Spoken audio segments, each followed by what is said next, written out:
Conheça que existem as variantes linguísticas. Toda forma de expressão é uma forma social. O aluno que não fala padrão, com tudo isso. Em relação a certas variedades linguísticas. Bom falante é o poliglota na própria língua. Não é aquele que fala tudo certinho em todos os momentos. É aquele...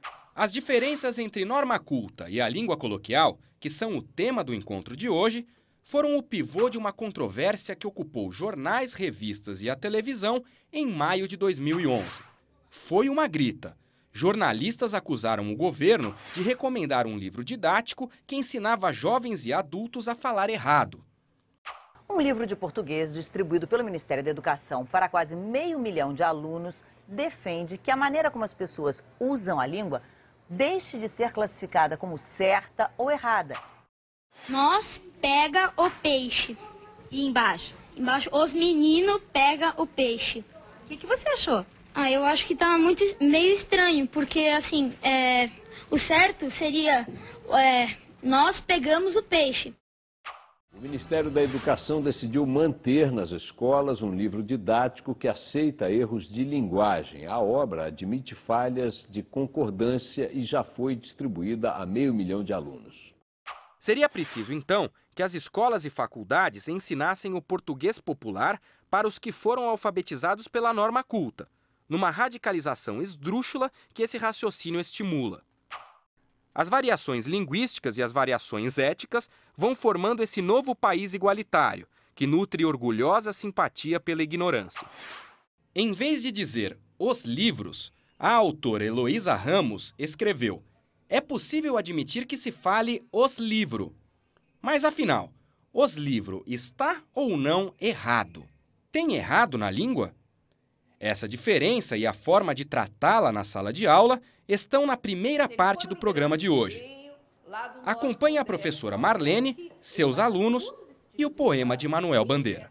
Café com pão, café com pão, café com pão. Virgem Maria, que voz uma primícia. Agora sim, café com pão, agora sim, voa fumaça. Escola Municipal Cassiano Ricardo. A professora Marlene partiu de um poema de Manuel Bandeira, Trem de Ferro, para trabalhar diferentes temas relacionados à língua portuguesa. Ele estava tentando falar assim, eu tô no sertão, Oricuri, ele tá falando que eu tô numa cidade que fala desse jeito. Quando me prenderam no canavial. Será então que existem muitas línguas dentro do português? Se ele for um migrante que veio lá do norte e nordeste, ao chegar aqui, ele vai fazer uso desse tipo de linguagem. E isso é errado? Não, não é? É uma variação da língua que nós devemos respeitar. Passa boi, passa boiada, passa... Manuel Bandeira, quando escreveu Trem de Ferro, não utilizou exclusivamente a norma culta da língua. Todo o tempo, ele faz uso da... variante linguística. O importante é isso, é que ele saiba, que ele tenha disposição, que ele saiba, que ele tenha conhecimento do que é correto, da linguagem culta, da linguagem dentro de uma gramática normativa, mas que ele também conheça que existem as variantes linguísticas que foram comentadas e permeadas pelo poema, mas que ele reconheça e que ele tenha respeito por ela. E que ele tenha respeito pelas pessoas que também falam desta forma. E se ela foi contemplada por um poeta como Manuel Bandeira, então, quem somos nós, né? Para qualificar ou para desqualificar qualquer outra coisa. A língua é viva como uma cidade.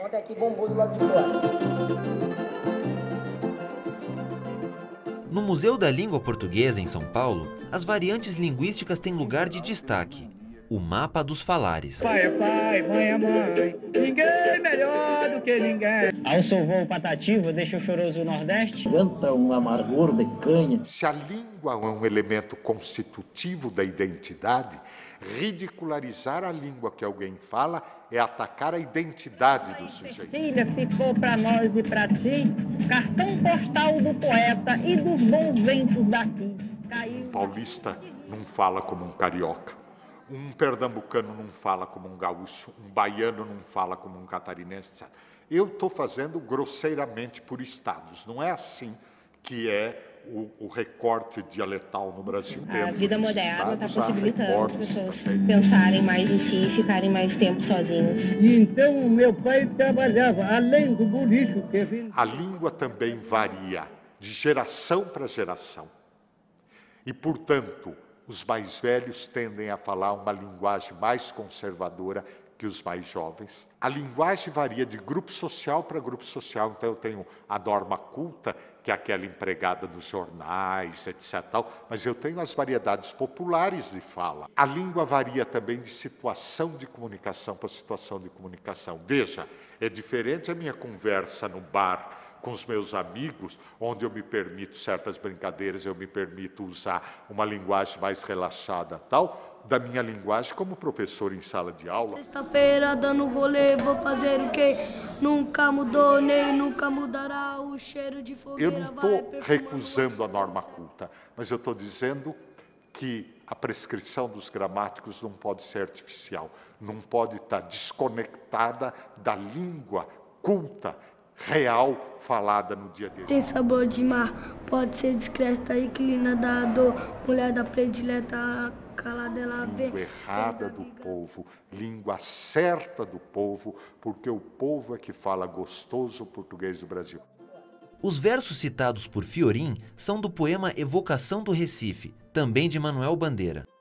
A vida não me chegava pelos jornais nem pelos livros. Vinha da boca do povo, na língua errada do povo, língua certa do povo, porque é ele que fala gostoso o português do Brasil. Vira filhinho, e o pai, paizinho.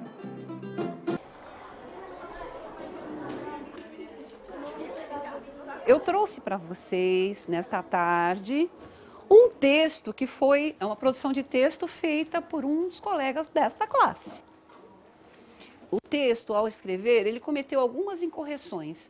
Eu tenho a impressão que, ao olhar, vocês já estão observando isso, não é? Nós já podemos verificar algumas palavrinhas que estão dispostas de uma maneira, ortograficamente falando, errada. A produção de texto de todas as quintas séries, eu selecionei algumas delas, distribuí para o grupo de alunos. Cada grupo fez a edição do texto de um colega. Além de eles lerem um trabalho de um outro colega, eles puderam corrigir e se sentiram também capazes. Eu sou capaz de corrigir alguma coisa que não seja minha. Saí do trem ansioso. Esse ansioso está correto? Não. Não, né, gente? Qual é a maneira correta de escrever? Com S? Muito bem. E quando você olha com um trabalho de um coleguinha, de uma outra pessoa, ele passa a ser feito com mais atenção. Primeiro, porque você quer conhecer a história. Segundo, porque você encontra palavrinhas que são desconhecidas para você ou não. Eu vou ler o texto, o homem e o trem, o errado, o antes. E depois o Jonathan vai ler o depois. Foi um dia que o homem estava na estação esperando o trem passar. Vê os pássaros contando e se apaixa. O maquinista pergunta, é linda a paisagem. Aí aqui ela escreveu linda com M, de repente junto, e agora o Jonathan vai ler o depois, como ficou. O homem e o trem. Um dia, o homem estava na estação esperando o trem passar. De repente, chega a sua locomotiva. O rapaz entra e fica impressionado. Olha a paisagem. Você vai escrever a palavra correta. Na verdade, escrito e oral constitui um contínuo que vai do mais oral, se nós pudéssemos dizer assim, que é a conversa espontânea, passando por aquilo que é oral, mas um pouco menos oral. Por exemplo, uma aula, uma conferência, um sermão. Nós temos aquilo que é francamente escrito, o texto jornalístico, o texto acadêmico, por exemplo, um ensaio, onde eu não tenho interferências da oralidade, mas eu tenho aquilo que é escrito, mas tem elementos de oralidade, o e-mail, por exemplo. Hoje eu tenho visto críticas muito severas ao internetês. Vai acabar com a linguagem. Será mesmo que a internet coloca em risco a nossa língua?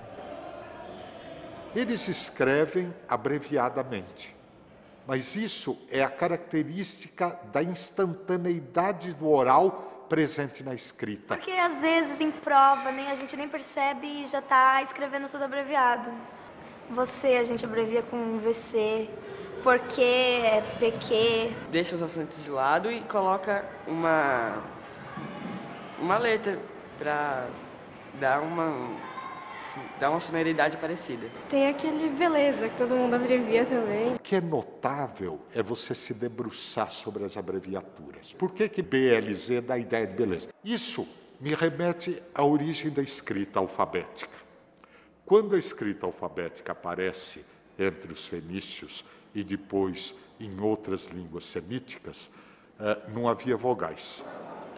As vogais são desnecessárias nas línguas semíticas, dado o fato de um fenômeno que se chama alternância vocálica.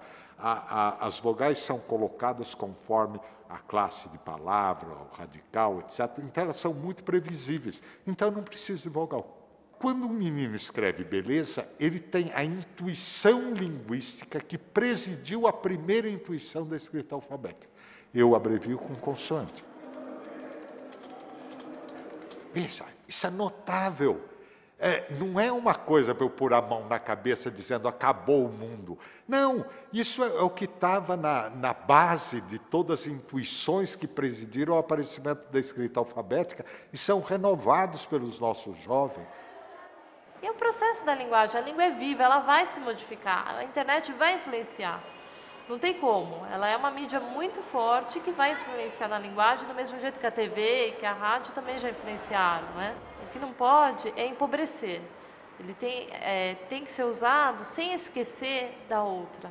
Né? Não podemos esquecer a norma padrão, a norma formal, por conta do internetês. Fazer uma pesquisa com isso, a pesquisa do... Então agora nós vamos chamar o Gabriel. Os sapos engolem mosquitos. Ninguém passa na estrada. É claro que eles precisam ser bem alfabetizados. É claro que precisa ter um ensino bom de português. Mas a internet não vai acabar com a língua. Os que passaram, os que ainda vivem e os que já morreram. O que determina o que é errado, o que é certo, etc., é o gênero que eu estou utilizando. É o gênero que determina o que vai ser a correção, o tipo de língua que eu vou usar. Os poucos versos que aí vão, em lugar de outros a que os ponho. Tu que me lês, deixa do teu sonho imaginar como serão. Esse é o trabalho grande e único da escola. É ensinar o aluno a produzir textos e a ler textos. Coloquei na lousa, na última aula. Fizemos uma viagem pela poesia através do poema Trem de Ferro. Escreva com suas palavras o que esse estudo lhe permitiu aprender sobre a poesia.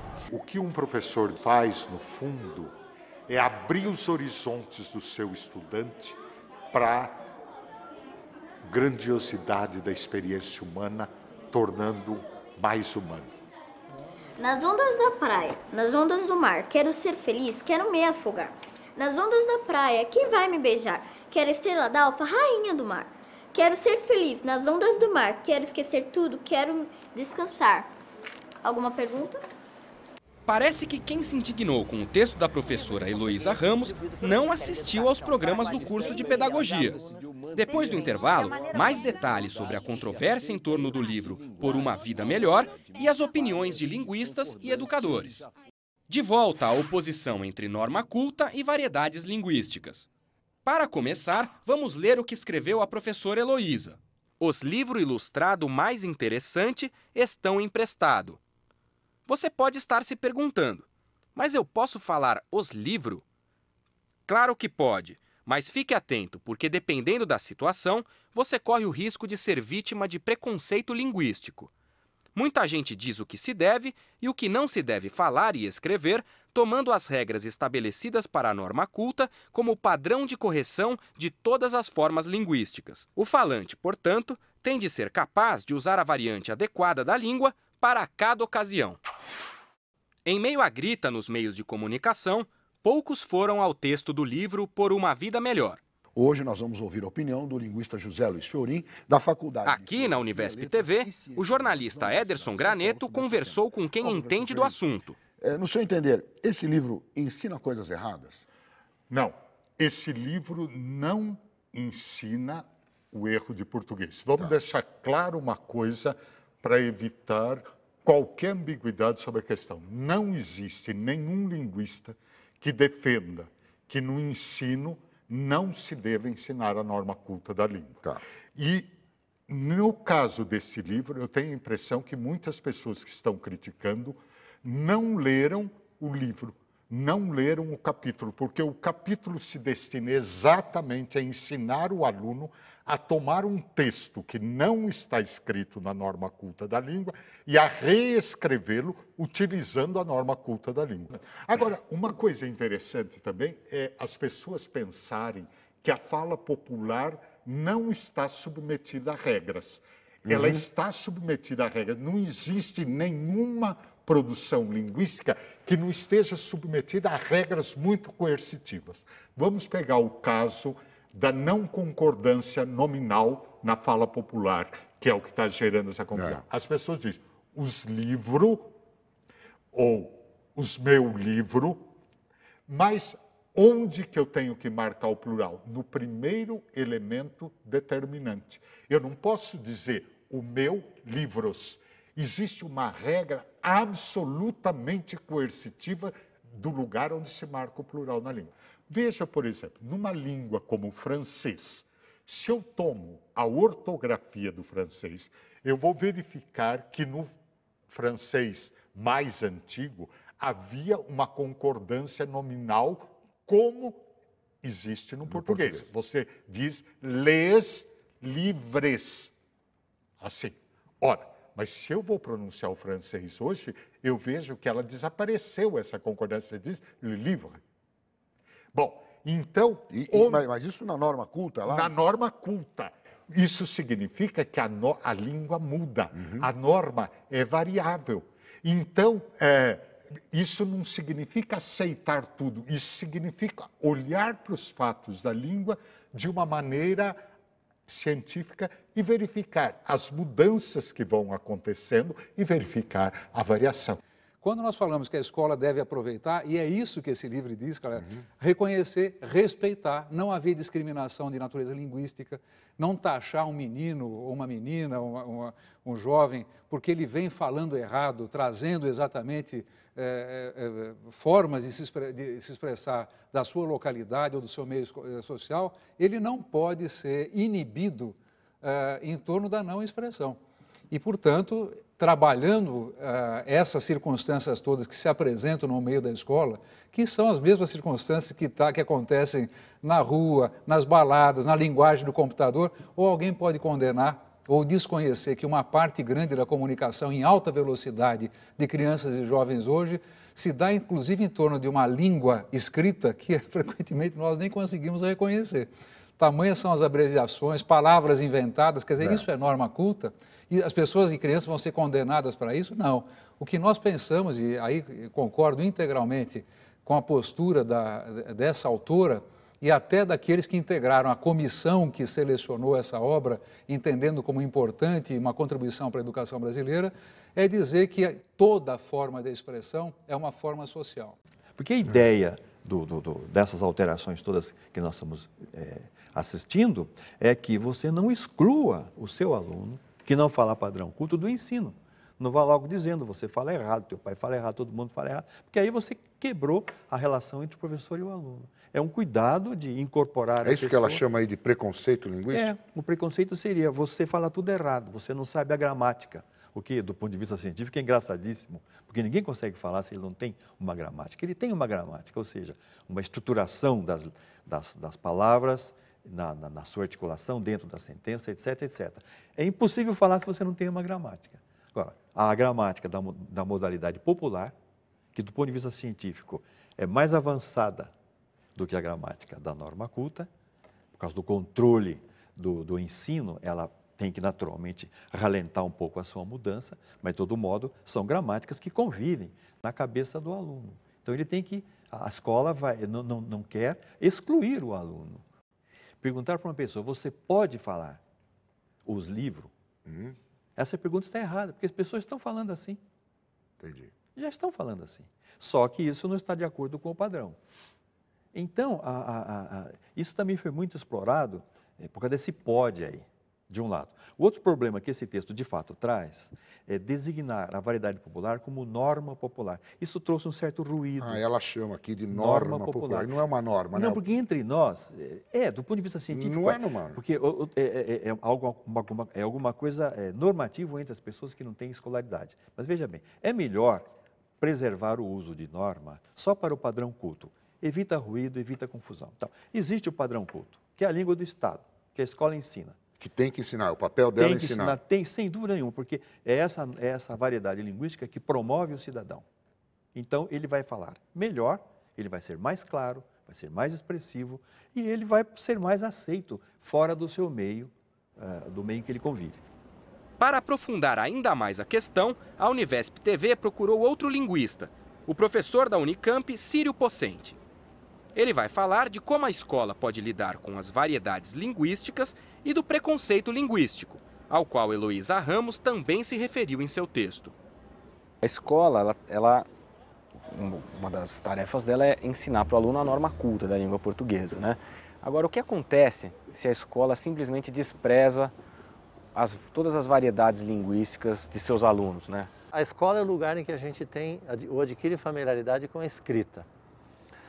Ora, o que é ruim, eu acho, em a escola desprezar, ou desvalorizar, ou não considerar, ou taxar como errada as variedades erradas, as variedades não padrões, a meu ver, ela cria com isso dois problemas. Primeiro, ela perde uma excelente ocasião de ensinar os alunos a analisar dados, isto é, a ter uma atitude científica, analítica, de observação minuciosa diante dos dados, aprender a classificar. Aprender a dizer, por exemplo, que aquilo que se chama de erro, vamos manter o termo para a gente se entender mais facilmente, é um erro que só acontece em certos lugares da língua. Isso é, ninguém erra em qualquer lugar, só se erra, entre aspas, nos lugares que a língua diz que você pode errar, ou diz que alguém pode errar. Por exemplo, você diz falar em vez de falar, isso é, você tira o R dos infinitivos, mas não tira o R de qualquer lugar. E segundo, você esquece que grande parte da língua que o aluno aprenderia na escola, ele já sabe. Porque, na verdade, aquilo que é correto num texto problemático está muito mais próximo do correto do que do errado, da totalidade correta do errado. Você pega um texto com numerosos erros de grafia, mesmo assim os acertos são mais numerosos do que os erros. Não, professor, então esse preconceito em relação a essas outras variantes linguísticas, é o que a gente chama de preconceito linguístico, né? Veja, o preconceito tem a ver com, digamos, com certo tipo de atitude que uma sociedade desenvolve ou mantém, etc., em relação a certas variedades linguísticas. Por exemplo, dizer que elas são feias ou que são erradas ou que elas não servem para pensar. Essa é talvez uma das coisas mais graves que se tem dito sobre as variedades populares ou as variedades faladas. Que elas não serviriam para a comunicação, que falando desse jeito as pessoas não se entendem ou não se entenderiam e que elas não são claras. Ora, isso digamos, é um preconceito na medida do seguinte, que significa dizer que a variedade que essas pessoas falam e cultivam seria a única que é boa para pensar, para ter clareza, etc., enquanto que as outras seriam obscuras ou através delas a gente pensaria mal.